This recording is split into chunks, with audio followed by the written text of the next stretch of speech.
Hi guys, நம்ம இந்த வெடியில் miss தி ட்ராகன்கிற இந்த சூப்பரான ட்ராமாவோட எபிசோட் 13 என்ன நடந்துச்சு அப்படிங்கிறத பற்றி தான் பார்க்க போகிறோம். வீடியோக்குள்ளே போகிறதுக்கு முன்னாடி நம்ம சேனலை சப்ஸ்கிரைப் பண்ணாதவங்க சப்ஸ்கிரைப் பண்ணிக்கோங்க. அப்படியே மறக்காமல் பக்கத்தில் உள்ள பெல் ஐக்கானையும் கிளிக் பண்ணிக்கோங்க. நம்ம பவுலியன் கிங் இதுக்காகலாமா நான் உன்னை பனிஷ் பண்ணுவேன்னு நினச்சேன். நான் என்ன அவ்வளோ மோசமானவனாங்கிற மாதிரி ஆள் கேட்க நம்ம ப்ளூ இல்லைன்னு நீங்கள் ரொம்பவே நல்லவர், நான் தான் தெரியாமல் பண்ணிட்டேன், என்னை மன்னிச்சிடுவீங்கள. ஆள் இல்லை, இது என்னோட டர்ன். நம்ம ப்ளூவும் ஆஹா நம்மளை கண்டிப்பா ரொம்பவே மோசமா மாத்த போறாரு, ஊரே நம்மளை பார்த்து சிரிக்க போகுது, பேசாம நமக்கே நம்மள அடையாளம் தெரியாத அளவுக்கு மாத்த சொல்லிடலாமா, அப்ப நம்ம தப்பிச்சிடலாம்ல. ஆனா ஆள் வாய மூடுன்னு சொல்லிட்டு அவர் அப்படியே அவரோட கைவண்ணத்தை காட்ட ஆரம்பிக்க நேரமும் அப்படியே ஓட ஆரம்பிக்குது. நம்மளும் அப்படியே நம்ம ப்ளூ பக்கத்துல வந்து ஏதோ வித்தெல்லாம் காட்டிட்டு இருக்காரு. ஒரு கட்டத்துல எல்லாம் முடியுது. அவர் அப்படியே அவங்கள கண்ணாடி பக்கமா திருப்ப கண்டிப்பா ரொம்பவே மோசமாக்கிருப்பாருன்னு சொல்லி அவங்களும் சோகத்துல உட்கார்ந்துட்டு இருக்காங்க. இப்ப நீ கண்ணை திறக்கலாம். கண்ணை திறந்து நம்ம ப்ளூக்கு பயங்கரமான சாக்கு. அவங்களே நினைக்காத அளவுக்கு அவங்கள வேற லெவல்ல ஆள் மாத்திருக்காரு. அதை விட முக்கியமா அவங்களோட மெட்டர் மார்க் அது இருந்த அடையாளமே இப்ப தெரியல. அவங்க கண்ணுல இருந்து ஆனந்த கண்ணீர் வராத குறைதான். நம்ம பவுலியன் கிங்கும் மாஸ்க் காமிச்சிட்டு இப்ப போய் நம்ம ஃபெஸ்டிவலை என்ஜாய் பண்ணலாமா. நம்ம ப்ளூவும் ரொம்பவே ஹாப்பியா அப்படியே ஒரு கூட போற மாதிரி காமிச்சதோட இந்த பக்கம் நம்ம ஹீரோயின் அவங்க இன்னைக்கு கொஞ்சம் வித்தியாசமா இருக்கட்டுமேனு ஃப்ளவர்ஸ் எல்லாம் விற்கிற மாதிரி ஒரு கடை போட்டிருக்காங்க. அதுல இருந்த புழு எல்லாத்தையும் அவங்க அப்படியே தனியா எடுத்து வச்சிட்டு இருக்க. அப்பதான் அந்த மொட்டை அவங்க ஃப்ரெண்டு கூட்டிட்டு அந்த இடத்துக்கு வரான். உன்னோட பேண்ட்ல கால தான் அந்த ஜியோங் செத்து இருக்கான், அதை நினைச்சு நீ கொஞ்சம் கூட வருத்தப்பட மாட்டியா, அதெல்லாம் உனக்கு தேவையில்லாத விஷயம், இடத்த காலி பண்றான் மொட்டைன்னு அவங்க சொல்றாங்க. ஆனா ஆள் முடியாதுன்னு சொல்லிட்டு அவங்க கடையில இருந்த பூ எல்லாத்தையும் அவனும் அவங்க ஃப்ரெண்டும் சேர்ந்து அப்படியே நாசம் பண்ண ஆரம்பிக்க நம்ம ஹீரோயினும் கடுப்பாயிடுறாங்க. அவங்களுக்கு என்ன பண்றதுன்னே தெரியல. பக்கத்துல எடுத்து வச்சிருந்த புழு எல்லாத்தையும் டக்குன்னு அப்படியே அவங்க சட்டைக்குள்ள கொட்டி விட ஆளும் அப்படியே புழு மாதிரி பக்கத்துல இருந்த கட்டையெல்லாம் அப்படியே போய் தேய ஆரம்பிச்சிடுறான். டேய் என்னடா பார்த்துட்டு இருக்க, ஏதாவது பண்ணு. நம்ம ஹீரோயின் கட்டை எடுத்து கொடுத்து பூச்செல்லாம் கொல்லுன்னு சொல்றாங்க. அவனும் நம்ம மொட்டைக்கு ஒண்ணு வைக்கிறான். என்னடா பண்ற, பூச்சை கொல்றேன். அப்ப சரி மொட்டை மேல அவன் அப்படியே ட்ரம் ஸ்டிக் வாசிக்க ஆரம்பிக்க அவனும் நான் கண்டிப்பா திரும்ப வந்து உன்னை பழிவாங்கன்னு சொல்லி கத்திட்டே அப்படியே அங்கிருந்து ஓடிடுறான். சிரிச்சிட்டு இருந்த நம்ம ஹீரோயினும் அவங்க கடையோட நிலைமையை பார்த்துட்டு அப்படியே சோகமாய் அது எல்லாத்தையும் கிளீன் பண்ண ஆரம்பிக்க அப்பதான் அந்த இடத்துக்கு நம்ம ஹீரோ வராரு. இது எல்லாத்தையும் நானே வாங்கிக்கிறேன். அவங்களும் அப்படியே அவரை பாக்குறாங்க. ஆள் ஒரு ஸ்காலர் மாதிரி இருக்காரு. அவரை பார்த்த உடனே அவங்களுக்கு குசி தான். உங்களை நான் பார்த்துருக்கேன், நீங்க தானே யூச்சி, அன்னைக்கு என்னை காப்பாத்துனது நீங்க தானே. அப்படியே அவரை சைடெல்லாம் பார்த்துட்டு உங்க முகம் எனக்கு சரியா ஞாபகம் இல்லை, ஆனா கண்டிப்பா அது நீங்க தான். நம்மளும் ஒண்ணுமே தெரியாத மாதிரி மூஞ்ச வச்சிட்டு இருக்காரு. அவரு கொடுத்த அந்த காயின் எடுத்து திரும்ப அவர் கையிலேயே கொடுத்துடுறாங்க. இதெல்லாம் வீணா போயிடுச்சு, உங்களுக்கு வேணும்னா நான் புதுசா ரெடி பண்ணி தரேன். நம்மளும் அதெல்லாம் வேணாம், நான் உன்னை ஒரு இடத்துக்கு கூட்டிட்டு போகட்டுமான்னு கேட்க அவங்களும் எங்கன்னு கேக்குறாங்க. உனக்கு ரொம்ப பிடிச்ச ஒரு இடத்துக்கு தான். அடுத்த சீன்லயே அவங்க ரெண்டு பேரும் சிட்டி கேட்டுக்கு மேலதான் இப்ப நின்னுட்டு இருக்காங்க. அந்த இடம் ஃபுல்லா வான வெடிக்கையா அப்படியே வெடிச்சு சதறிட்டு இருக்கு. நம்ம ஹீரோயினும் ரொம்பவே ஹாப்பியா வாயை புலந்துட்டு அது எல்லாத்தையும் அப்படியே என்ஜாய் பண்றாங்க. நம்ம ஹீரோக்கு போன லைஃப்ல அவங்கள பார்த்த விஷயம் அப்படியே ஞாபகத்துக்கு வர ஆள் எனக்கு ஃபயர் ஃபிளைஸ், ஃப்ளவர் கார்டன், வான வெடிக்கலாம் ரொம்பவே பிடிக்கும். நம்ம ஹீரோயின் நீங்க சொல்ற எல்லாமே எனக்கும் பிடிக்கும். ஆனா கொஞ்ச நேரத்திலேயே அவங்க அப்படியே சோகமாகறாங்க. நான் ஜியோங்லாம் சின்ன வயசுல இங்க வந்திருக்கோம், ஆனா அவன் இப்ப இறந்துட்டான். அந்த செவத்துல அவங்க பேரை எழுதுனதெல்லாம் அப்படியே நம்மால் கிட்ட காட்டுறாங்க. நம்ம ஹீரோ சிட்டி கேட்டுங்கிறது பப்ளிக் ப்ராப்பர்ட்டி, அதுல போய் நீங்க எப்படி இந்த மாதிரிலாம் எழுதலாம். நம்ம ஹீரோயின் இல்ல அப்ப நாங்க சின்ன பசங்க, என்ன இருந்தாலும் பசங்களும் பொண்ணும் இதே மாதிரி ஒன்னா இருக்க கூடாது, இன்னொரு வாட்டி உனக்கு இங்க வரணும்னு தோணுச்சுன்னா என்ன கூப்பிடு, நான் வரேன் நான் சொல்ல. அவங்களும் தலையை சுரிஞ்சிட்டே ஆனா நீங்களும் பையன் தானே, அது நான் குயிங்கோட அண்ணன், நான் வரலாம் சரின்னு சொல்லிட்டு அவங்க அப்படியே அங்கிருந்து கிளம்ப நம்மால் டக்குன்னு அதுல இருந்த ஜியோங்கோட பேரு அப்படியே காலி பண்றாரு. பேர்ல கூட அவங்க சேர்ந்து இருக்க கூடாதான், சிம்பாலிக்கா சொல்லிட்டு போறாரு போல.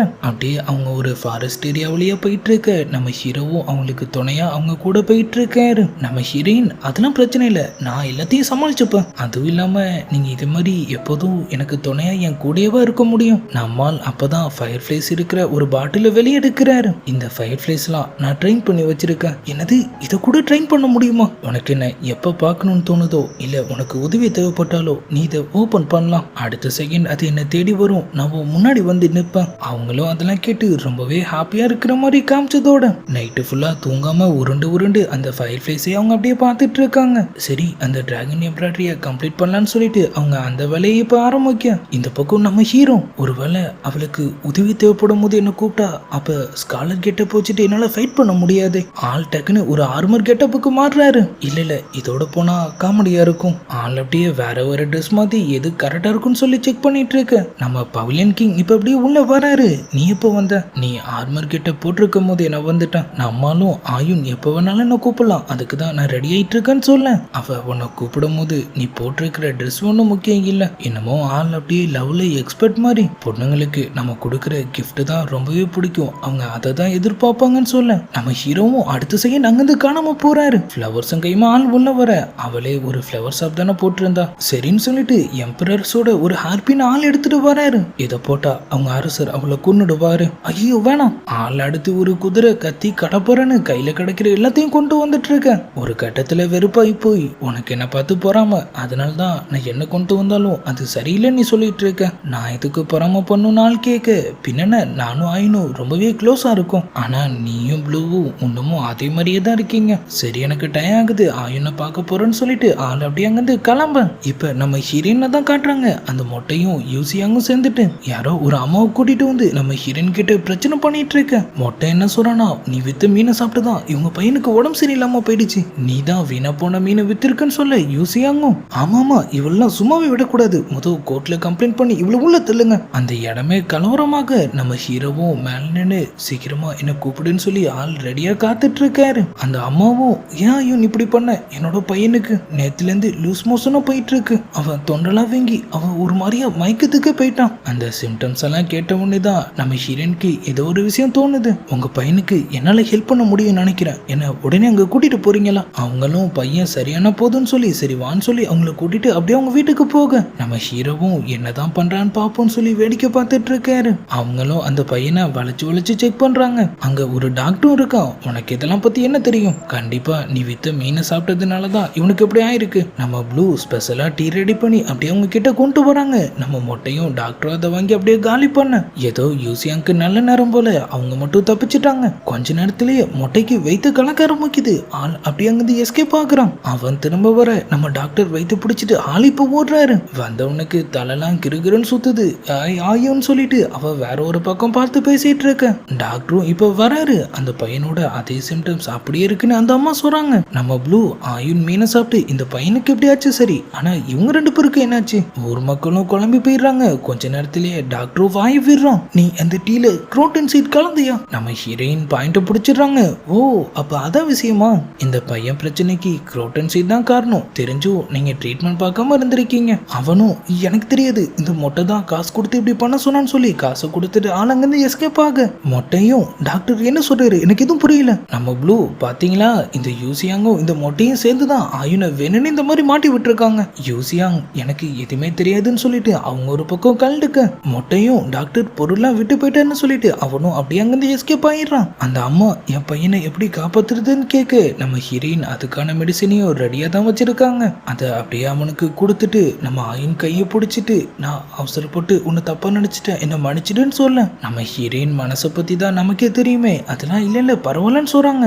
எல்லாம் முடிஞ்சதுக்கு அப்புறம் நம்ம ப்ளூ அம்மா அவன் குரோட்டன் சீட் சாப்பிட்டனால தான் இப்படி ஆச்சுன்னு உனக்கு எப்படி தெரியும்? ஏன்னா சின்ன வயசுல எனக்கு அம்மா கிடையாதுங்கிறதுனால நான் அங்கங்க சுத்தி கண்டதையும் சாப்பிடுவேன். அப்படி ஒரு வாட்டி தான் அந்த சீடை சாப்பிட்டேன், அப்படிதான் எனக்கு இதெல்லாம் தெரியும்னு சொல்றாங்க. அடுத்த செகண்டே நம்ம ஏய் ப்ளூ இதான் நீ அவளை பார்த்துக்கிட்டு லட்சணமான்னு சொல்லி டென்ஷன் ஆக. டிராகன் கிங் மன்னிச்சிடுங்க, ஹியூமன் பசங்க இதெல்லாம் திம்மாங்கன்னு எனக்கு எப்படி தெரியும்? அப்படியே கட் பண்ணா இப்ப அவங்க ரெண்டு பேரும் நம்ம ஹீரோயினோட வீட்டில தான் இருக்காங்க. நம்ம ஹீரோயின் நம்ம ஹீரோ கொடுத்த அந்த கர்ச்சிஃபோட எம்ப்ராய்டரிய கம்ப்ளீட் பண்ணுன்னு சொல்லி உனக்கு அதை பத்தி தெரியுமா, எனக்கு கத்து தெரியான்னு சொல்லி கேக்குறாங்க. நம்ம ப்ளூவும் ஓ டிராகன் எம்ப்ராய்டரிய கத்துக்கணுமா டிராகன் கிங் கேட்டீங்களான்னு சொல்லி அவங்க ஒரு பக்கம் குசியாக. நம்ம ஹீரோயின் கீழே விழுங்க அந்த பவுச் எடுத்து அப்படியே அவங்க கிட்ட தராங்க. நம்ம ப்ளூக்கு அதை பார்க்கும் போது டென்ஷன் தான் ஆகுது. ஆமா சாதாரணமா ஹியூமன் வேலை ஒரு பையன் ஒரு பொண்ணுக்கு இந்த மாதிரி ஒரு பவுச்சு கிஃப்டா கொடுத்தா அதுக்கு என்ன அர்த்தம்? வேற என்ன லவ் தான். அடுத்த செகண்டே நம்ம ப்ளூ குடிச்ச தண்ணி மொத்தமும் பிச்சுட்டு அப்படியே வெளியே வருது.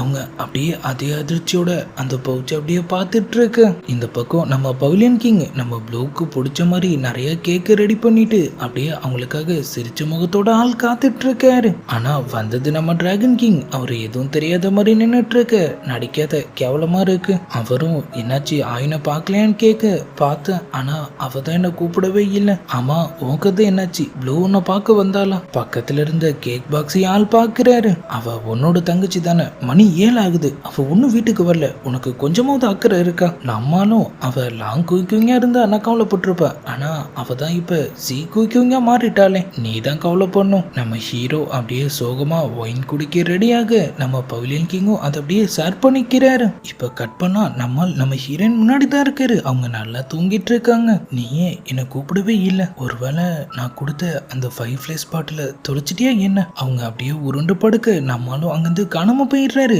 ஆனா அந்த பாட்டில நம்ம ஹீரோயின் கெட்டியா பிடிச்சிட்டு இருக்காங்க. தூக்கத்துல கூட யூச்சின்னு சொல்லிட்டு இருக்கேன். இந்த பக்கம் நம்ம டிராகன் பேலஸ், நம்ம ஹீரோ அவ ஏன் நம்மளை கூப்பிடலன்னு சொல்லி மண்டையை பிச்சிட்டு இருக்காரு. திடீர்னு பார்த்தா நம்ம ஹீரோயின் இப்போ ஒரு முன்னாடி போறாங்க.